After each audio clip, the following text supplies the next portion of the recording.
요즘 재테크 환경이 예전 같지 않다는 걸 피부로 느끼시죠? 2026년 현재 금리나 물가 어느 것 하나 만만한 게 없어요. 이런 상황에서 우리가 가장 먼저 떠올리는 선택지가 뭘까요? 바로 미국 시장, 그 중에서도 S&P 500 지수입니다. 실제로 한국예탁결제원 자료를 보면 서학개미들의 미국 주식 보관 금액이 매년 역대 최고치를 경신하고 있거든요. 그런데 남들 다 아는 S&P 500 투자를 똑같이 하면서도 누구는 세금을 왕창 떼이고 누구는 그 돈을 고스란히 수익으로 가져가요. 그 차이가 어디서 나오느냐고요? 바로 ISA 계좌 활용 여부에서 갈립니다. 정부가 발표한 세법 개정안 내용을 보면 ISA 계좌의 비과세 한도가 이전보다 크게 늘어났잖아요. 보통 일반 계좌에서 해외 지수 ETF에 투자하면 매매 차익의 4%를 세금으로 내야 합니다. 만약 1,000만 원의 수익이 났다면 154만 원을 국가에 내는 셈인데 이게 사실 꽤 아까운 돈이죠. 하지만 ISA를 통하면 이 세금을 획기적으로 줄이거나 규모에 따라 아예 안 낼 수도 있어요. 똑같은 1,000만 원을 벌어도 내 주머니에 846만 원이 남느냐, 아니면 전액에 가까운 금액이 남느냐의 차이는 시간이 갈수록 무시 못할 수준이 됩니다. 수익률 1~2% 올리는 것보다 세금 15.4%를 아끼는 게 훨씬 빠르고 확실한 전략이 될 수 있는 거죠. 도대체 어떤 원리기에 이런 큰 차이가 생기는 걸까요? 핵심은 계좌의 성격이 있어요. 흔히 ISA를 만능 통장이라고 부르잖아요. 그런데 막상 은행이나 증권사 앱을 켜서 만들려고 보면 종류가 3가지나 돼서 당황하기 마련이에요. 신탁형, 일임형, 그리고 중개형인데요. 이 중에서 우리가 주목해야 할 건 딱 하나, 바로 중개형 ISA예요. 왜 하필 중개형일까요? 비유를 하자면 신탁형은 마트에서 내가 고른 물건을 직원이 대신 장바구니에 담아주는 느낌이고, 일임형은 아예 메뉴 선정부터 쇼핑까지 알아서 해주는 밀키트 같은 서비스라고 이해하면 쉬워요. 하지만 우리가 원하는 건 S&P 500 지수를 추종하는 국내 상장 ETF를 주식처럼 실시간으로 매매하는 거잖아요. 중개형 ISA는 가입자가 직접 스마트폰 앱으로 주식 거래하듯 ETF를 사고 팔 수 있는 가장 적합한 형태라고 볼 수 있어요. 전문가에게 맡기는 비용인 일임 수수료를 아끼면서 내가 원하는 타이밍에 직접 투자할 수 있다는 게 큰 장점이죠. 실제로 금융투자협회 공시자료에 따르면 최근 몇 년 사이 신규 가입자의 약 80% 이상이 중개형을 선택하고 있을 정도로 대세가 되었어요. 그럼 돈은 얼마나 넣을 수 있을까요? 기본적으로 연간 납입 한도는 2천만 원이에요. 5년 동안 총 1억 원까지 채울 수 있죠. 여기서 꼭 알아야 할 팁이 바로 2월 제도인데요. 만약 올해 여유 자금이 부족해서 500만 원만 입금했다면 남은 1,500만 원의 한도는 사라지지 않고 내년으로 2월돼요. 즉, 내년에는 기본 한도 2천만 원에 작년 2월분 1,500만 원을 더해 총 3,500만 원까지 납입이 가능해지는 구조예요. 당장 투자할 돈이 없더라도 계좌를 미리 개설해두는 것만으로도 나중에 큰 금액을 한꺼번에 절세 혜택 속으로 밀어넣을 수 있는 그릇을 키우는 셈이거든요. 이렇게 계좌를 세팅해가면 이제 어떤 상품을 담느냐가 고민될 거예요. 단순히 S&P 500이라고 해서 다 똑같은 게 아니에요. 국내 증시에는 미국 지수를 추종하는 다양한 ETF들이 상장되어 있는데 어떤 걸 고르느냐에 따라 내 실제 수익이 미세하게 달라질 수 있어요. 운용 보수나 거래량, 그리고 분배금 지급 방식까지 꼼꼼하게 따져봐야 내 소중한 자산을 더 효율적으로 불릴 수 있습니다. 가장 먼저 확인해야 할 건 기타 비용을 포함한 실질 수수료예요. 단순히 화면에 보이는 총 보수만 믿으면 안 되거든요. 금융투자협회 공시자료를 보면 2024년 기준으로 국내 상장된 주요 S&P 500 ETF들의 표면적인 총 보수는 연 0.01% 수준까지 낮아졌습니다. 하지만 투자자가 실제로 부담하는 비용은 여기에 기타 운용 비용과 매매 중개 수수료를 더해야 정확해요. 어떤 상품은 이 합계 수치가 연 0.15%를 넘어가기도 합니다. 1억 원을 투자했다면 1년에 15만 원 넘게 비용으로 나가는 셈이죠. 그래서 순자산 규모가 크고 거래량이 풍부한 상품을 고르는 게 유리합니다.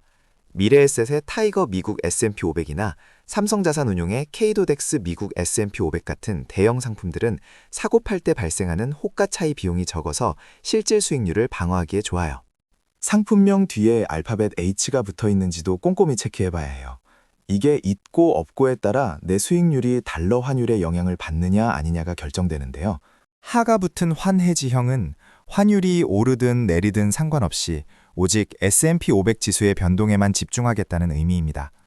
반대로 아무 표시가 없는 환 노출형은 지수가 올라가도 달러 가치가 떨어지면 수익이 줄어들 수 있고 지수가 떨어져도 달러가 비싸지면 손실을 어느 정도 방어할 수 있어요. 우리나라는 보통 시장이 불안할 때 달러 가치가 오르는 경향이 있어서 장기 투자용으로는 환노출형을 선택해 자산을 분산하는 전략이 효과적일 수 있습니다. 분배금을 어떻게 처리할지도 전략적으로 선택해야 하는 포인트예요. 보통 미국 지수 ETF는 1월과 4월, 7월, 10월처럼 분기마다 배당금을 지급하잖아요. 이 돈을 직접 받아서 생활비로 쓰거나 다른 종목에 투자하고 싶다면 일반형을 선택하면 됩니다. 하지만 ISA의 절세 혜택과 복리 효과를 극대화하고 싶다면 배당금을 자동으로 재투자해주는 TR 상품에 주목해보는 게 좋습니다. 토탈 리턴의 약자인 TR 상품은 배당금이 발생할 때마다 투자자에게 주지 않고 펀드가 직접 주식을 다시 삽니다. 내가 매수 버튼을 일일이 누르지 않아도 배당금이 원금에 더해지는 구조라 시간이 흐를수록 자산이 불어나는 속도에서 차이가 날 수밖에 없어요. 여기에 최근에는 매달 배당을 주는 월배당형 S&P 500 ETF들도 많이 출시되고 있습니다. 한국거래소 자료를 보면 최근 1년 사이 월배당 상품으로 유입되는 개인 투자자 자금이 가파르게 늘어나는 추세예요. 매달 꼬박꼬박 현금이 들어오는 성취감을 느끼고 싶다면 고려해 볼 만한 선택지입니다. 다만 월배당 상품은 재투자 효율 면에서 TR 상품보다 조금 번거로울 수 있다는 점도 생각해야겠죠. 결국 내 성향이 매달 현금을 받는 걸 좋아하는지 아니면 신경 끄고 덩치를 키우는 걸 좋아하는지에 따라 종목을 결정하면 됩니다. 어떤 상품을 고를지 대략적인 기준이 섰다면 이제 이 수익을 실제로 내 주머니에 얼마나 남길 수 있을지가 중요해집니다. 세금 계산기를 두드려보면 그 차이가 체감될 겁니다. 보통 해외 주식 ETF를 일반 계좌에서 운용하면 수익의 15%, 4%를 배당소득세로 원천징수하죠. 만약 우리가 3년 동안 꾸준히 투자해서 2천만 원의 수익을 냈다고 가정해 볼게요. 일반 계좌라면 약 308만 원을 세금으로 내야 합니다. 하지만 중개형 ISA를 활용하면 이야기가 완전히 달라집니다. 일반형 기준으로 200만 원까지는 수익이 나도 세금을 한 푼도 내지 않는 비과세 혜택이 주어지고 이를 초과하는 금액에 대해서도 원래 세금보다 낮은 9.9% 분리과세만 적용하기 때문입니다. 결과적으로 세금이 약 178만 원 수준으로 줄어드는데 가만히 앉아서 130만 원을 아끼는 셈이에요. 이 정도면 웬만한 중저가 가전제품 하나를 더 살 수 있는 꽤 큰 금액입니다. 여기서 더 강력한 무기가 하나 더 있습니다. 바로 손익통산이라는 제도인데요. 우리가 투자하다 보면 항상 수익만 나는 건 아니잖아요. 예를 들어 S&P 500 ETF에서 1,000만 원을 벌었지만 동시에 다른 종목에 투자했다가 400만 원의 손실을 보는 경우도 생깁니다. 일반 계좌였다면 손실은 무시하고 수익이 난 1,000만 원 전체에 대해 세금을 매기겠지만 ISA는 다릅니다. 수익과 손실을 합산한 순이익인 600만 원에 대해서만 세금을 계산해요. 하락장에서도 내 총 자산을 지켜주는 아주 든든한 방패 역할을 해주는 기능입니다. 절세 혜택은 계좌가 만기가 되었을 때도 이어집니다. ISA 계좌의 의무 가입 기간인 3년이 지나면 이 자금을 연금저축이나 IRP 같은 연금 계좌로 옮길 수 있어요. 이때 정부는 노후 준비를 장려하기 위해 추가 혜택을 줍니다. 전환한 금액의 10%, 최대 300만 원까지 세액 공제 한도를 늘려주거든요. 이미 연금 계좌의 연간 공제 한도를 꽉 채운 분들이라도 이건 별도로 추가 적용을 받을 수 있는 보너스 같은 개념입니다. 만약 3천만 원을 이체했다면 300만 원에 대해 13.2% 혹은 16.5%의 세금을 연말정산 때 더 돌려받게 되는 거죠.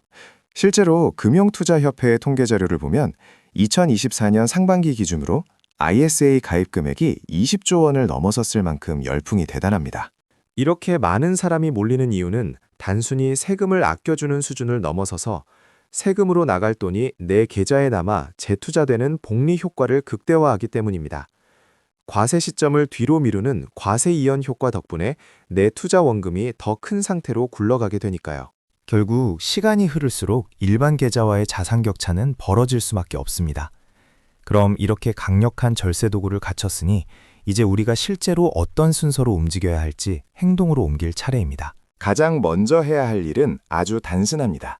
스마트폰을 켜고 증권사 앱에서 중개형 ISA 계좌를 만드는 거예요. 이 계좌는 나중에 만기가 되었을 때 연금저축계좌로 이체하면 전환 금액의 10%, 최대 300만 원까지 추가 세액공제를 받을 수 있거든요.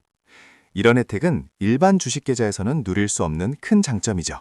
계좌를 만들었다면 그 다음엔 내 투자 성향에 맞는 S&P 500 ETF를 딱 한 주라도 사보는 겁니다. 환율 변동에 노출되는 게 부담스럽다면 이름 뒤에 알파벳 H가 붙은 환해지 상품을, 세금을 떼지 않고 분배금을 곧바로 재투자하고 싶다면 TR이라고 적힌 상품을 고르면 돼요. 실제로 한국거래소 통계를 보면 최근 몇 년 사이 국내 상장 해외지수 ETF 시장이 비약적으로 성장했는데 그 중에서도 미국 시장에 투자하는 상품들의 비중이 압도적으로 높습니다. 많은 투자자가 이미 이 길을 선택하고 있다는 뜻이죠. 여기서 핵심은 완벽한 타이밍을 기다리기보다 지금 당장 실행에 옮기는 거예요. 투자는 결국 시간과의 싸움이라서 하루라도 빨리 시작하는 게 복리의 마법을 부리는 가장 확실한 방법입니다. 10년 뒤 혹은 20년 뒤에 내 자산이 불어난 모습을 상상해보면 지금의 작은 실천이 얼마나 소중한지 알 수 있어요. 혹시 계좌 개설이나 종목 선정 과정에서 헷갈리는 부분이 있다면 댓글로 편하게 물어봐 주세요. 제가 확인하는 대로 자세히 답변해 드릴게요. 오늘 나눈 이야기가 자산을 불려나가는 과정에 든든한 가이드가 되었길 바랍니다. 다음에 더 유익한 정보로 찾아올게요.